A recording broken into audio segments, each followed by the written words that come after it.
Praise the lord. ఈరోజు దేవుని వాగ్దానము,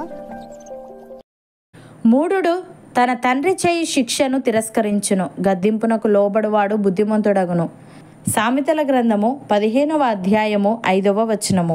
సహోదరి సహోదరులారా, తండ్రి పట్ల కొడుకు వ్యవహరించే తీరు గురించి, దానిని బట్టి అతనికి కలిగే స్థితి గురించి సొలొమోను ఇక్కడ తెలియజేస్తున్నాడు. ఏ కుమారుడైతే తన తండ్రి చేసే శిక్షను తిరస్కరిస్తాడో అతడు మూర్ఖుడని, ఏ కుమారుడైతే తన తండ్రి గద్దింపునకు లోబడతాడో అతడు బుద్ధిమంతుడవుతాడని చెప్తున్నాడు. ప్రియులారా, బుద్ధిమంతుడిలాగా శిక్ష, దిద్దుబాటు అనేవి తన మంచికి అని మూర్ఖుడు గ్రహించలేడు. ఎందుకంటే అతడు తనకు అన్నీ తెలుసునని అనుకుంటాడు. మూర్ఖుడిని మూర్ఖుడు అని ఎవరూ నిరూపించాల్సిన అవసరం లేదు. అతడు క్రమశిక్షణ మరియు దిద్దుబాటును తృణీకరించినప్పుడు తనను తానే మూర్ఖుడిగా నిరూపించుకుంటున్నాడు. దీనికి విరుద్ధంగా బుద్ధిమంతుడు తన తండ్రి సలహాను కోరుకుంటాడు మరియు అతడు స్వీకరించగల ఏదైనా సలహాను ఆసక్తిగా వింటాడు. అతడు దిద్దుబాటు, క్రమశిక్షణ వల్ల బాధపడడు. అతడు తన తండ్రి అనుభవాన్ని మరియు అతని పట్ల తన తండ్రికి ఉన్న ప్రేమను విశ్వసిస్తాడు. క్రమశిక్షణతో ఉండాలనే కోరిక, సరిదిద్దుకోవాలనే సంకల్పం జ్ఞానులను మూర్ఖుల నుండి వేరు చేసే ఒక ముఖ్యమైన లక్షణం అనే విషయాన్ని మనం మర్చిపోకూడదు. భక్తుడు ఈ విధంగా అంటున్నాడు: నా కుమారుడా, నీ తండ్రి ఆజ్ఞను గైకొనుము, నీ తల్లి ఉపదేశమును త్రోసివేయకుము. వాటిని ఎల్లప్పుడూ నీ హృదయమునందు ధరించుకొనుము, నీ మెడ చుట్టూ వాటిని కట్టుకొనుము. నీవు త్రోవను వెళ్ళునప్పుడు అది నిన్ను నడిపించును, నీవు పండుకొనున్నప్పుడు అది నిన్ను కాపాడును, నీవు మేలుకొనున్నప్పుడు అది నీతో ముచ్చటించును.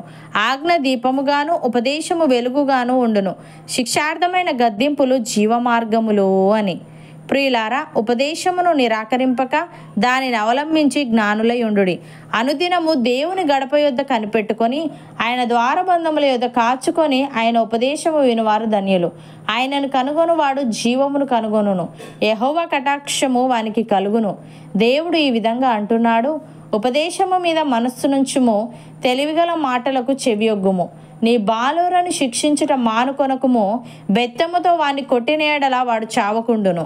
బెత్తముతో వాని కొట్టినేడల పాతాళమునకు పోకుండా వాని ఆత్మను నీవు తప్పించెదవు. నా కుమారుడా, నీ హృదయమునకు జ్ఞానము లభించిన ఎడల నా హృదయము కూడా సంతోషించును. నీ పెదవులు యథార్థమైన మాటలు పలుకుట విని నా అంతరింద్రియములో ఆనందించును. పాపులను చూచి నీ హృదయమునందు మత్సరపడకుము. నిత్యము యెహోవా యందు భయభక్తులు కలిగి ఉండుము.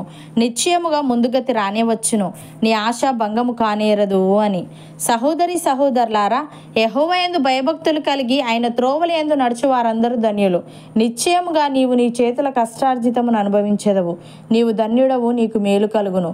నీ లోగిట నీ భార్య ఫలించు ద్రాక్షావల్లి వలె నుండును. నీ భోజనపు బల్ల చుట్టూ నీ పిల్లలు ఒలీవ మొక్కల వలె నుందురు.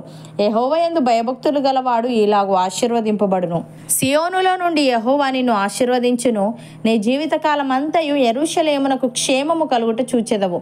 నీ పిల్లల పిల్లలను నీవు చూచెదవు. ఇజ్రాయేలు మీద సమాధానం ఉండును గాక. అవును అన్నవారు నాతో పాటు ప్రార్థనలో ఏకీభవించండి. పరిశుద్ధుడా, ప్రేమగల తండ్రి, మూఢుడు తన తండ్రి చేయి శిక్షను తిరస్కరించునని, గద్దింపునకు లోబడువాడు బుద్ధిమంతుడగునని నీవు తెలియజేశావు. తండ్రి, నీకు స్తుతులు.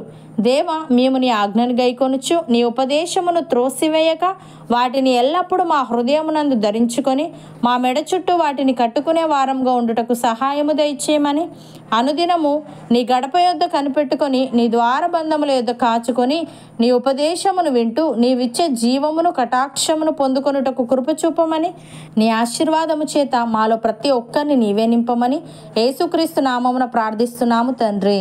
ఆమెన్.